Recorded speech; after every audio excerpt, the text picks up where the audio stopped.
সাধারণ মানুষের কাছে একটা মানে নেগেটিভ মেসেজ যায় যে আমরা সংবিধান সংশোধন কমিটিতে কেন অংশগ্রহণ করলাম না। দেখেন আমাদের যে 48টা বিষয়ে সব দ্বিমত ছিল এবং অনেকেরই নোট অফ ডিসেন্ট ছিল বিভিন্ন দলের, কিন্তু এই 48টা জায়গায় কিন্তু সংবিধান সম্পর্কিত যে পরিবর্তনগুলো সেগুলো ছিল।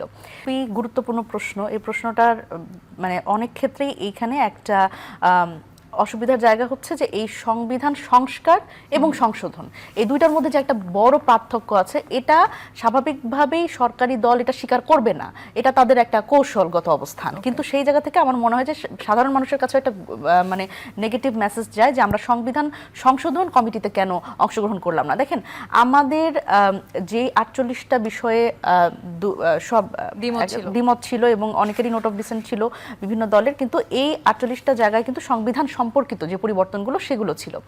এখন সংবিধান সংশোধন যেই কমিটিটা হবে সেখানে আপনি একেবারে যেটা আমরা যদি বলি সংবিধানের 7 অনুচ্ছেদ অনুসারে একেবারে বেসিক স্ট্রাকচার ভায়োলেট করতে পারবেন না। মানে ওইখানে সংসদে বসে এই সংশোধন কমিটিতে বসে আপনি এটা করতে পারবেন না যে আমরা মূলনীতি বদলানোর কথা ব্যাপারে কিন্তু একমত হয়েছি।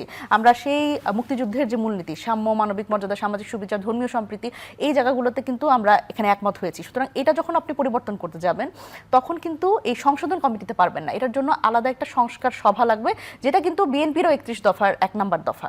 দেখেন এই দ্বিকক্ষ বিশিষ্ট আইনসভা এটা কিন্তু একটা একদম বেসিক জিনিস পরিবর্তন। বাংলাদেশের আইনসভা হচ্ছে এক কক্ষ বিশিষ্ট।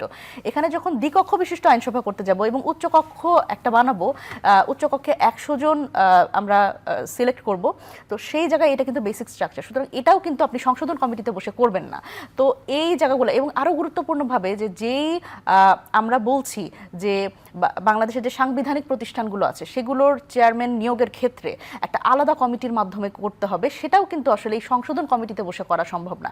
দেখেন আমরা এই সরকার যখন তার দায়িত্ব নিল তার পরবর্তীতেই কিন্তু তারা একটা কথা বলল যে বিরোধী দলের থেকে ডেপুটি স্পিকার নিয়োগের ব্যাপারটা এটা হচ্ছে ওনারা প্রস্তাব দিলেন। আমরা তখন বললাম যে না, আমরা হচ্ছে ডেপুটি স্পিকারটা শুধু নিব না, কারণ দেখেন ওনারা বলছেন যে ওনাদের মতো করে যেটা দিলে অসুবিধা নাই, ঠিক আছে, মানে যেই প্রস্তাবগুলো আসলে বিরোধী দলকে এঙ্গেজ করতে গেলে অসুবিধা নেই, ওনারা সেটুকু শুধু আসলে মানতে রাজি। কিন্তু দেখেন যেইখানে আসলে এই বিষয়গুলো যেগুলো আমি বললাম যে বাংলাদেশের যে গুণগত পরিবর্তন এবং কাঠামোগত পরিবর্তনের জন্য কিন্তু আপনারা তো প্রতিষ্ঠানগুলো পরিবর্তনে অংশগ্রহণ করছেন না।